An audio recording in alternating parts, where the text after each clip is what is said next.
Hello दोस्तों, नमस्कार। स्वागत है आप सभी का आपके अपने YouTube channel smart study platform में। दोस्तों, इस टाइप के क्वेश्चन एग्जाम में बहुत पूछे जाते हैं, तो इस क्वेश्चन को सेकंडों में कैसे लगाते हैं चलिए देखते हैं। देखो, ए और बी की वर्तमान आयु का अनुपात 4:5 है।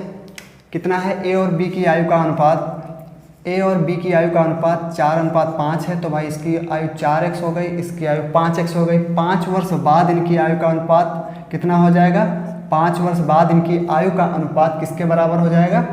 5:6 के बराबर हो जाएगा। भाई हो जाएगा कि नहीं? तो अब हम इसकी तिरछी गुणा कर लेंगे, x का मान निकाल लेंगे, उसके बाद में हम वर्तमान आयु निकाल लेंगे a की। ठीक है, लेकिन हम इस विधि से नहीं लगाएंगे, इससे थोड़ा सा टाइम लग जाएगा। तो अब हम देखते हैं कि कैसे लगाएंगे। देखो, a और b की वर्तमान आयु का अनुपात कितना है? 4:5। कितना है? a और b की आयु का अनुपात 4:5 है। 5 वर्ष बाद इनकी आयु का अनुपात कितना हो जाता है? 5:6। ध्यान से देखना, वर्तमान में 4:5 है और 5 वर्ष बाद इनकी आयु का अनुपात कितना हो जाता है? 5:6। ये 4 से 5 हो गया, 1 अनुपात बढ़ा, और ये 5 से 6 हो गया, 1 अनुपात बढ़ा। जब दोनों में समान अनुपात की वृद्धि होती है तब ये फार्मूला लग जाता है। ठीक है, तो कितना बढ़ा? 1 अनुपात बढ़ने के लिए उसको कितने वर्ष लगे? 5 वर्ष। मतलब 1 अनुपात की वैल्यू कितनी है भाई? 5 वर्ष, क्योंकि 1 अनुपात बढ़ने में उसको 5 साल लगे। भाई 1 वर्ष में बढ़ा तभी तो 5:6 हुआ।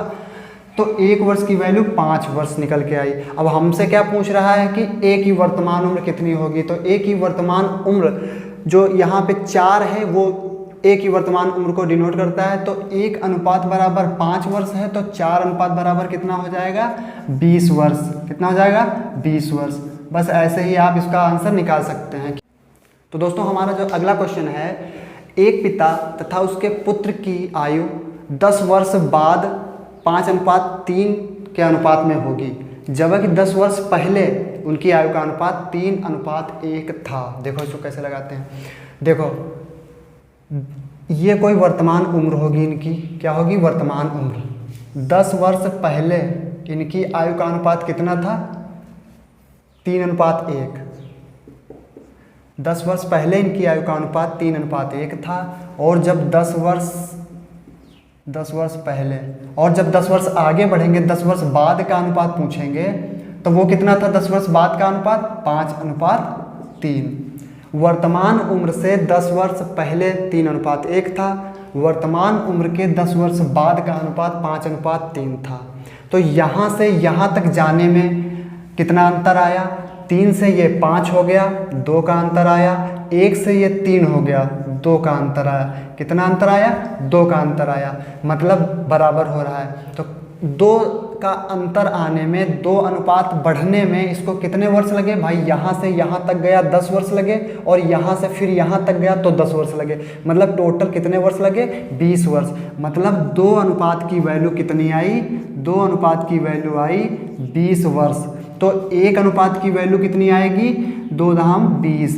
1 अनुपात की वैल्यू आएगी 10 वर्ष। अब हमसे पूछ रहा है कि पिता और पुत्र की वर्तमान आयु का अनुपात। देखो, पिता और पुत्र की यहाँ पे देखो, जब 1 अनुपात की वैल्यू 10 है तो 3 अनुपात की वैल्यू कितनी होगी? 30 वर्ष। और यहाँ 1 अनुपात की वैल्यू तो 10 है, यानी कि पिता की उम्र 10 वर्ष पहले वाली 30 वर्ष थी, और लड़के की कितनी थी? 10 वर्ष थी। तो जब वर्तमान उम्र में पहुंचेंगे, हम यहाँ पर आएंगे तो इन दोनों की उम्र में 10-10 वर्ष जोड़ देंगे, यानी कि पिता की उम्र हो गई 40 वर्ष और लड़के की उम्र कितनी हो गई? 20 वर्ष। तो अब इनका अनुपात कितना आ जाएगा? 0 से 0 कटेगा, 2 एकम 2 और 2 दूनी 4। तो अनुपात कितना आ जाएगा?